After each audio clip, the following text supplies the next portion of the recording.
Good morning, this is Shelby Law with the Great Basin Fire Potential Briefing for Friday, July 14th, 2023. The main fire weather story for the next few days is the heat. We have some significant heat building into the Great Basin over the next few days and into the first part of next week. It's going to get very hot and very dry across the entire Great Basin by Sunday into Monday. Past 24 hours of precip and lightning are shown here. It was a clear day with no storms, really. Great Basin fire activity from yesterday shows a larger fire up here near Boise, about 700 acres, and then a few initial attack fires in Utah.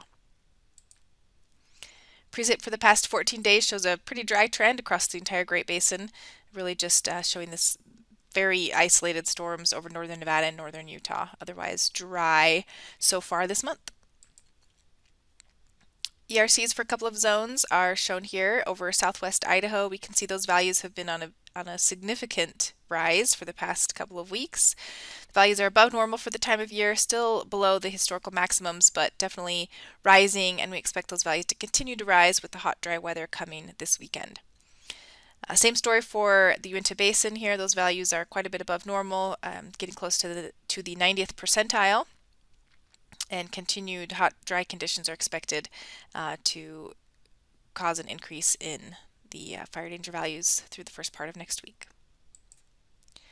This morning's satellite imagery shows the large area of high pressure over Southern California today. That's going to continue to move north and eastward over the weekend, bringing that dome of hot and dry conditions right over the Great Basin.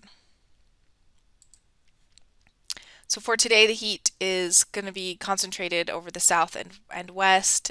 Still, it's going to be very hot today, but not as hot as it's going to be tomorrow and into Sunday, but still very hot and dry across the area. No high risk triggers issued for today.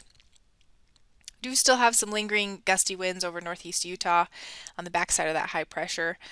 And then our minimum relative humidities are quite low, especially across the south. Very low single digits. 3 to 5% in some of the driest spots. On Saturday, the high pressure starts to move eastward, bringing the heat to Nevada and points further north and east. No high risk triggers have been issued. So the temperatures for Saturday: 107 near Reno, 114 in the Vegas area, mid to upper 90s in Boise and Salt Lake. Very low minimum relative humidities. We can see those single digits spreading across Nevada and much of Utah and even up into the lower elevations of Idaho. On Sunday, the ridge continues to move north and east, planting itself right over the Great Basin for those hot temperatures spreading across the entire area. No high risk triggers for anything on Sunday.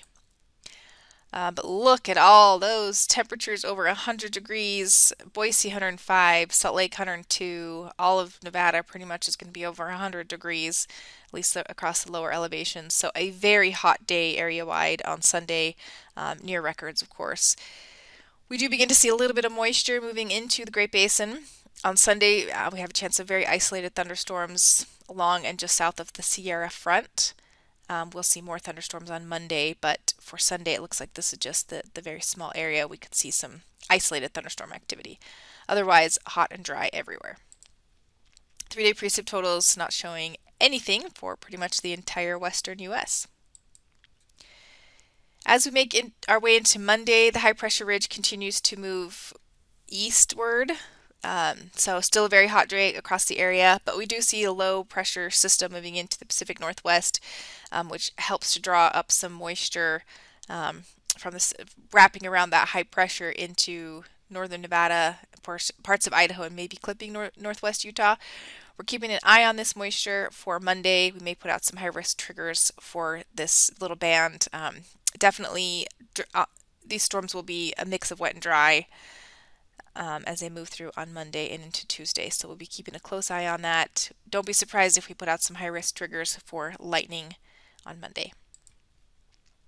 By Tuesday, that band continues to move south through Utah. We could see some isolated thunderstorms, again, moving through Utah on Tuesday. So watch for some high risk triggers coming out in that time frame as well. Otherwise, dry air moving in behind that little band of moisture. And then on Wednesday, still continued hot. The highest pressure and the hottest temperatures will have exited the area. So really those temperatures of over 103, 105, that's short-lived for the weekend, but still going to be very hot as we make our way into the middle of next week. We'll be keeping our eye on any lingering moisture as well in place in Utah. Still generally hot and dry into Thursday, but we do see a little bit of moisture down south. This weak monsoon trying to make its way up into the southwest U.S. and possibly into the far southeast corner of Utah, but not making its way up in any significant fashion just yet. 7-day precip totals shown here are showing some of that moisture as it moves through on Tuesday into Wednesday as that band moves through, mainly Utah. So we'll be keeping our eye on this moisture. Again, the beginnings of these thunderstorms will be on the dry side, but they will mostly be over the higher elevations where our fuels are not yet very critical. So we'll be keeping our eye on that. The extended forecast, 8 to 14 days heading into the last part of July here, shows above normal temperatures, pretty hot, continuing over the Great Basin with below normal precip across the northwest, and it looks like we are starting to see that monsoon moving in. Again, that by the last week of July, this is kind of what we've been seeing for a while now. So we expect thunderstorm activity to pick up across the southern and southeast portions of the Great Basin as we head into that last week of July. And this concludes today's fire potential briefing. Please check back tomorrow for the latest updates.